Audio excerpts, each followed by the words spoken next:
Hello welcome guys. இன்றைக்கி நம்ம எங்கே வந்திருக்கோம்னு பார்த்தீங்க அப்படின்னா நம்ம கோவை குற்றாலம் தாங்க. இங்கே வரக்கு கோயம்புத்தூர்லேருந்து ஒரு 35 கிலோமீட்டர்ஸ் நீங்கள் ட்ராவல் பண்ணி வர மாதிரி இருக்கும்.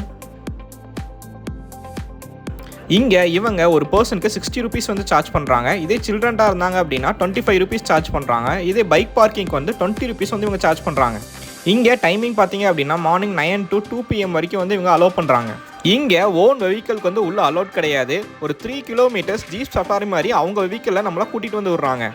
இங்கேருந்து ஒரு 1 கிலோமீட்டர் வந்து வாக் பண்ணி ஃபால்ஸ்க்கு போகிற மாதிரி இருக்கும். நாங்கள் போனது சம்மர் டைம் அப்படிங்கிறனால எல்லாமே ட்ரையாக இருந்தது.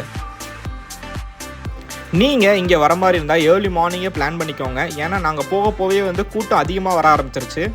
இது சம்மர் டைமுங்கிறனால தண்ணி இருக்குமா இல்லையான்னு தெரியாமே நாங்கள் டவுட்டில் தான் போனோம். நாங்கள் போனப்போ மங்கீஸ், பேர்ட்ஸ்ன்னு சொல்லி நிறைய அனிமல்ஸ் வந்து இங்கே பார்க்க முடிஞ்சுது. கோயம்புத்தூர்லேருந்து ஒரு 1 டே ட்ரிப் பிளான் பண்ணுறீங்க அப்படின்னா இந்த பிளேஸ்க்கு நீங்கள் தாராளமாக வந்துட்டு டைம் ஸ்பெண்ட் பண்ணிட்டு போகலாம்.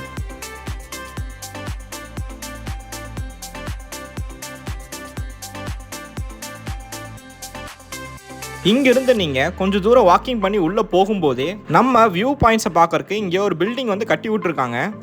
வாங்க நம்மளும் இங்கே ஏறி வியூ பாயிண்ட் எப்படி இருக்குன்னு பார்க்கலாம்.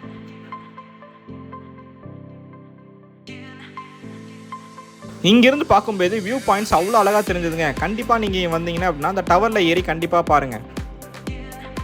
இங்கே பார்த்து முடிச்சுட்டு நம்ம ஃபால்ஸுக்கு வந்து நடக்க ஆரம்பிச்சிட்டோம். இந்த டவர் பக்கத்தில் இருந்தே பார்த்தீங்க அப்படின்னா அந்த ஃபால்ஸ் வர நல்லா சவுண்ட் கேட்கும். அதுவும் இல்லாமல் ஃபால்ஸோட வியூ பாயிண்ட் நல்லாவே தெரியும்.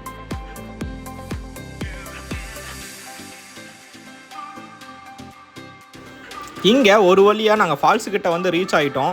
நாங்கள் போனப்போ பயங்கர கூட்டமாக இருந்தது.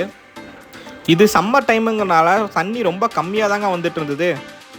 இங்கே நீங்கள் ரீச் ஆனதுக்கப்புறம் நிறைய வியூ பாயிண்ட்ஸ் வந்து சூப்பராக தெரிஞ்சுது. இதுக்கப்புறம் வந்துட்டு பார்த்தீங்க அப்படின்னா இங்கே ஒரு ஸ்டீல் பிரிட்ஜ் இருக்கும். இந்த பிரிட்ஜை வந்து நம்ம கிராஸ் பண்ணி போகிற மாதிரி இருக்கும். அந்த ஃபால்ஸுக்கு அடிக்கிற வெயிலுக்கு பார்த்தீங்க அப்படின்னா எப்படா அந்த தண்ணியில் இறங்குவோம் அப்படிங்கிற மாதிரி தான் இருந்தது. இந்த வெயிலுக்கு தண்ணி ரொம்ப கம்மியாக வந்துட்டு இருந்தாலும் சீக்கிரம் போய் குளிச்சிடலாம் அப்படின்னு சொல்லி தான் நாங்கள் உள்ளே போனோம். இங்கே நிறைய பேர் அவங்க ஃப்ரெண்ட்ஸ் கூடயும் அவங்க ஃபேமிலிஸ் கூடயும் வந்து டைம் ஸ்பெண்ட் பண்ணிகிட்டு இருந்தாங்க. நாங்கள் போய் குளிச்சு முடிச்சு வெளியே வரும்போதே கூட்டம் நிறைய வர ஆரம்பிச்சிருச்சு. இருந்தாலும் தண்ணி கம்மியாக வந்தனால நாங்கள் பொறுமையாக நின்று வெயிட் பண்ணி குளிச்சுட்டு வந்தோம்.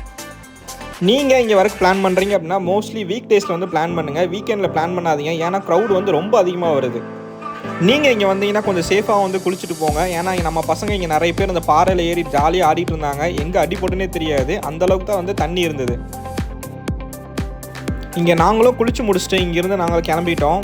ரிட்டர்ன் இங்கேருந்து அவங்க ஜீப் சஃபாரிலே கூட்டிகிட்டு போய் நம்ம பைக் பார்க் பண்ண இடத்துல வந்து திருப்பி அவங்க இறக்கி விட்ருவாங்க. நீங்கள் 1 டே ட்ரிப் பிளான் பண்ணுறீங்க அப்படின்னா இங்கேருந்து ஈஷா யோகம் வெல்லிங்கிரின்னு சொல்லி ஒரு ட்ராவல் பண்ண மாதிரி ஒரு எக்ஸ்பீரியன்ஸ் உங்களுக்கு வந்து கிடைக்கும். இந்த வீடியோ உங்களுக்கு பிடிச்சினா கமெண்ட் பண்ணுங்கள், லைக் பண்ணுங்கள். கடலை பர்ஃபி யூடியூப் சேனல் சப்ஸ்கிரைப் பண்ணுங்கள்.